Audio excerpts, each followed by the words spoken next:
When our family first walked into the building, you know, it was this moment when there was a quality to the building, quality to the atmosphere that was different than any other school we've been in. Anyone that enters into this space will kind of get the same feel. It's this feel of belonging and not being excluded for whatever you feel is your mishaps or your faults. This overwhelming feeling of love.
The children come in here, and you'll find that when they come in here, they're fascinated by everything that they see.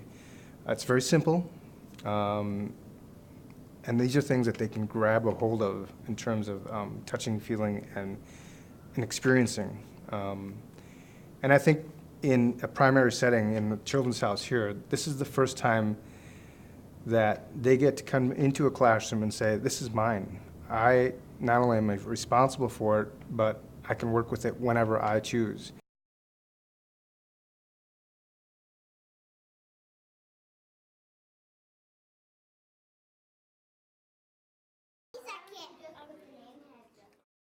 When they all come together and they have to figure out a little about how to share, how to come about the idea of patience. Teaching patience to a child is very difficult. You don't just tell them, be patient. You show them how to be patient. And actually, the materials here in this classroom show them how to be patient. Because there's only pretty much one of everything in this class, like the pink tower. There's only one.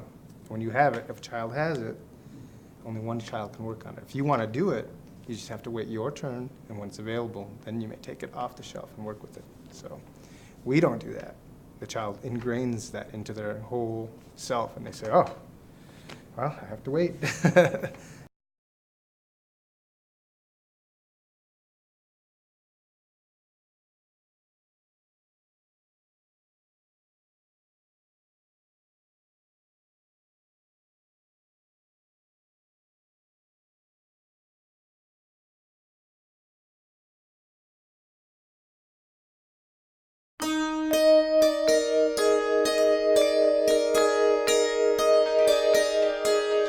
I love working with the 6 to 9-year-old children because they still have that wonder and excitement.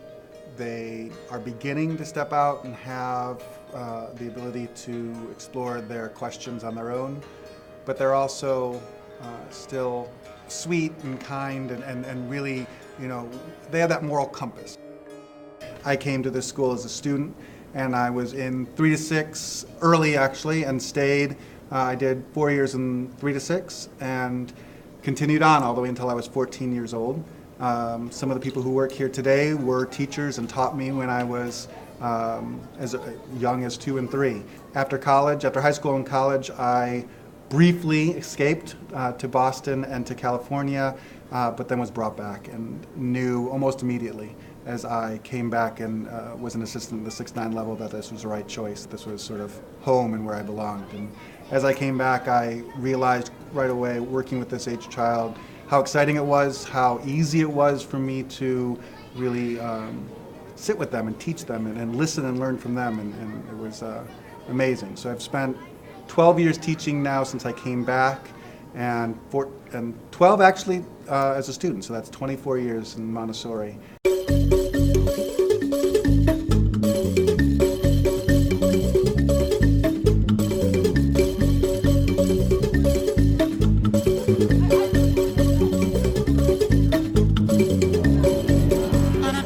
I'm Stella, I'm 12 years old. Hi, my name is Kale. My age is 11. The teacher is not at the center, that students have reached this level of independence and initiative that they've jumped off on a lesson that they had 2 weeks ago, and now maybe they're giving another lesson or they're organizing a group project around that lesson from long ago. So it seems very student-centered. You get to work with a bunch of different age groups in your classroom, so if the teacher's not available and you're in 4th grade, then you could go ask a 5th or 6th grader. And so it's like a sense of like community and trust because you're learning from each other, not only from your teacher. We don't just sit down at a desk and you just raise your hand when you want to do something. You have to go find the teacher and get it. And they might be busy because we have like multiple lessons going on at once. And in Montessori, we're all about creating that individual voice and helping kids to think for themselves and making space for that individual. Because you're given so much responsibility, you feel like you want to own up to your expectations, and so instead of just being like told to do stuff all the time, we get to choose our stuff, and that makes you feel like confident and responsible, and that just makes you want to finish everything and complete everything.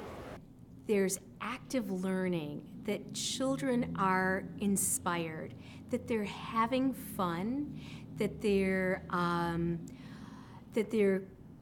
growing their intellects as well as growing their social selves in the work that they do. I love it.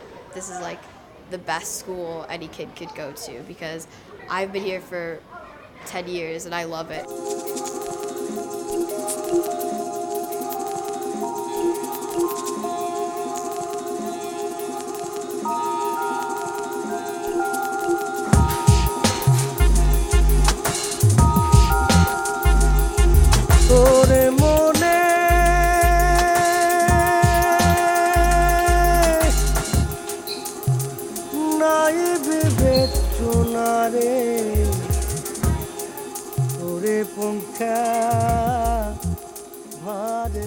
By the time you get to 12, 14, everyone, you're friends with pretty much everyone, and your teachers are almost like second parents. It's not just like teaching you what teachers have to teach you, they kind of also teach you how to be a good person and how they prepare you for your life. Be assured that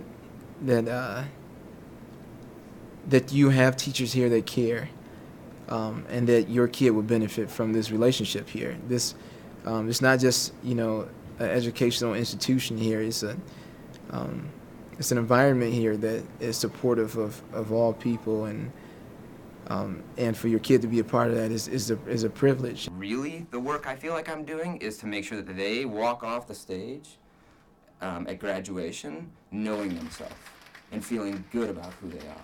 So it's about their ego. Like, is their ego intact when they walk out of New North Montessori School? Because it feel like if they know their strengths and weaknesses, then they walk right into high school and they hit the ground running. We understand here that with freedom comes responsibility. They care about who you are and teach you who you want to be and figure that out along with learning basic schoolwork. They're very hard workers, very creative, and very active. So it's pretty easy to do my job. All the principles that Montessori has instilled in them throughout the whole career, it's pretty easy to lay some problems out in front of them and watch them problem solve. I know community has been used so often, but joy. This is a joyous place to be in. It's a place that energizes everybody around, and it comes from the children. The children are happy coming into school. Staff are happy when they are with the children. I feel like this is a building filled with